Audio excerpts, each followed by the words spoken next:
Hi, and welcome to my YouTube channel, Boy Tree, and on this channel I talk about my book, Joshua Tree, and the sequel, Joshua Tree Finds Peace. And today, in my last video I said I'd be talking about mostly Joshua Tree Finds Peace from here on out, but I kind of lied because what I'm going to be talking about today bounces between both of these books, because these books are extremely connected. This is just one story, basically, with these two books. So it's hard not to bounce around a lot. Again, as I move forward, it's going to be mostly talking about, Joshua Tree Finds Peace, because I'm going to be continuing forward within the story of Joshua Tree. But for now, for most of the time, again, it'll be bouncing between both of these books because it's one story. And what I'm talking about today happens in both the books. And again, also, what I'm going to be talking about is a bit confusing. I'm going to try and make it not as confusing as I can. But it's complicated, especially when I have to be kind of general, because I don't like just giving all the details of the story, because, it's better if you just read it and just see it for yourself. But, so I try and keep it as general as I can, but I'll try and make it as not confusing as I can. No promises. But what I'm going to be talking about today is how Joshua Tree meets God. Yeah, Joshua Tree meets God. That's kind of a big deal. Now that is a huge, that's a big deal. Meeting God is one of, that's something that means a lot to people. And that's why, okay, so what I'm going to be talking about today, I'm not trying to make a religion here. I'm not trying to make, or I'm not trying to push a religion here. This isn't like a Christian channel.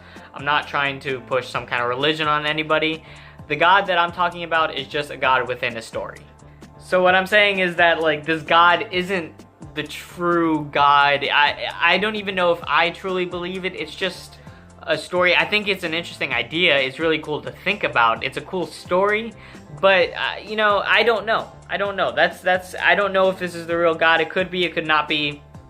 I just think it's a cool story. So it's not like I'm trying to say this is God, but it is just an interesting story. But first, let's talk about how Joshua Tree actually meets God. And that's pretty simple. He dies. Yeah, Joshua Tree dies in this story. He actually, I guess it's funny because I guess he dies in both books. Which, okay, let's talk about that first off, is how, so he dies. The main character dies in both books. So, obviously, death isn't that big of a deal in this story. Because, obviously, he dies and he eventually comes back. And because there's the first book and then there's the second book, so obviously he comes back. So, that's the thing. Death isn't that big of a deal in the story. And I like to go, and that's a subject that I'm trying to attack, because I feel like there's movies and there's other shows and stories where death doesn't feel like that big of a deal.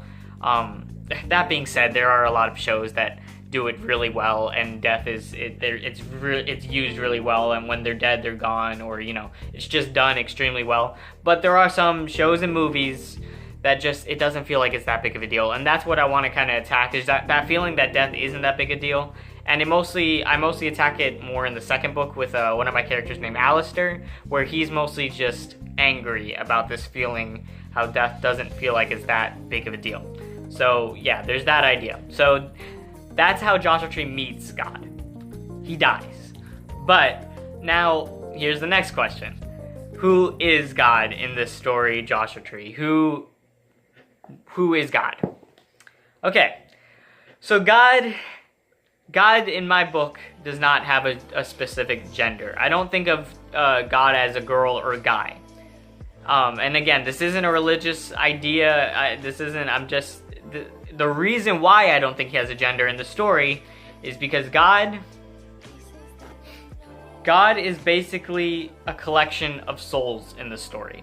He is, because all of our souls have, in my story, what I think is that all of our souls have like a specific color, and it just, once we die, we go into this void, this heaven, or it's just mostly a void.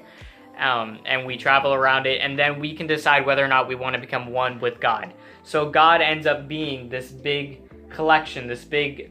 sun of all, just describing it visually. It's just this big sun, this big ball of light that has all of our souls in it, and we could leave God whenever we want. We can go in, but it just remains this big collection of souls, and that's who Joshua Tree meets in the story, is this big collection of souls.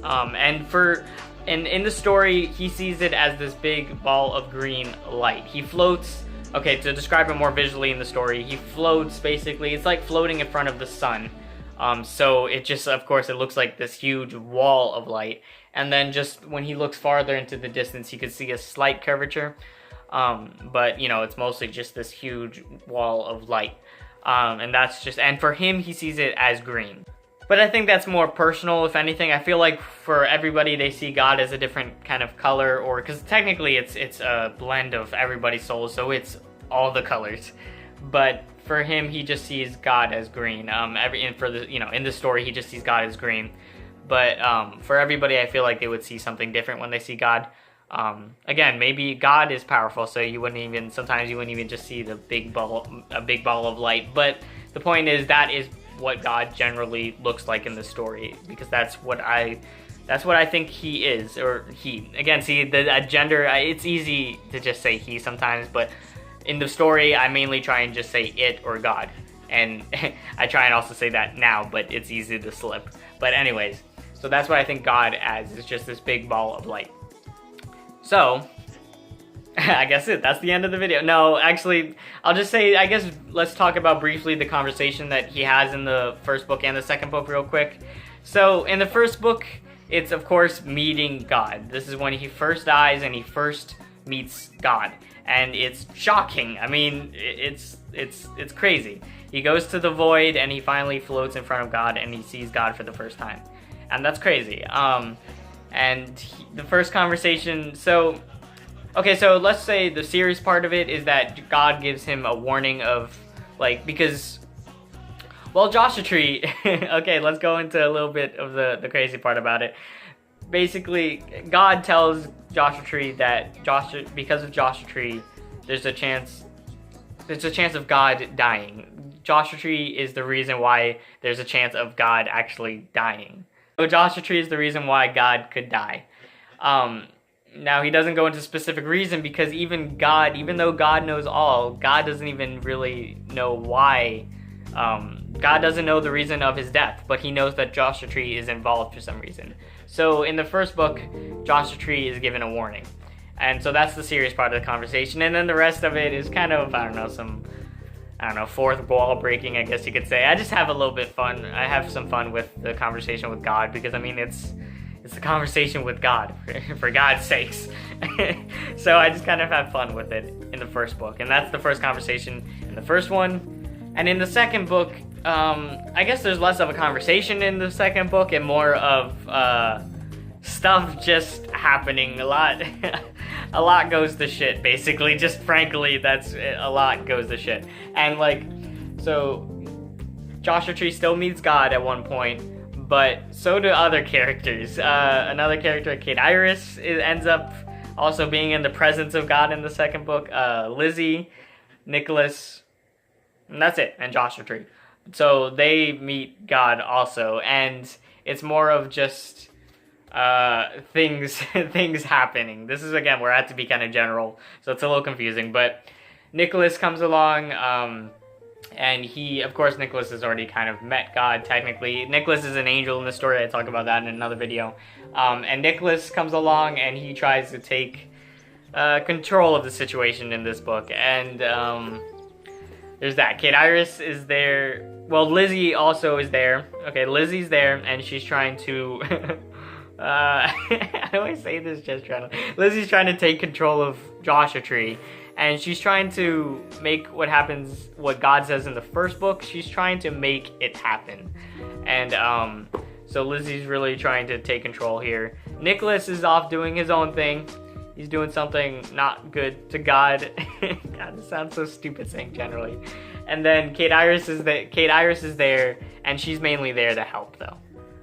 And yeah, that is basically it, honestly. That is what happens. That's how Joshua Tree meets God in the first book and God in the second book. I hope that whole description wasn't too confusing. I tried my best. Again, I had to be really general about it, but I tried my best.